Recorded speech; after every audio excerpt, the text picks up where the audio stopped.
Πέρα από το γεγονός ότι στην Ακαδημία μας θέλουμε να δημιουργούμε ανταγωνιστικές ομάδες και να παίζει το κάθε τμήμα ένα ωραίο ποδόσφαιρο μέσα από μια εκπαιδευτική διαδικασία, για μας είναι πάρα πολύ σημαντικό και το κομμάτι της ατομικής εξέλιξης του κάθε ποδοσφαιριστή.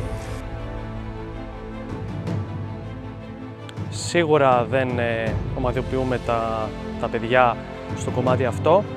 Προσπαθούμε να δούμε από πολύ νωρίς σε τι κατάσταση και πώς ανεπτυγμένο είναι το κάθε παιδί. Ο κάθε ποδοσφαιριστής κάθε χρόνο να εξελίσσεται και να βελτιώνει τις αδυναμίες του και τα δυνατά του ταυτόχρονα σημεία.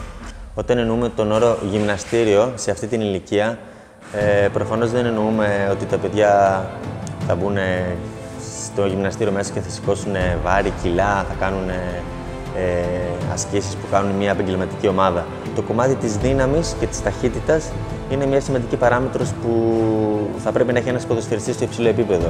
Όπου εκεί πέρα θα δουλέψουμε την ευληγησία μας, το συντονισμό μας, την ιδιοδεκτικότητα, ασκήσεις γενικής εκμάθησης δύναμης.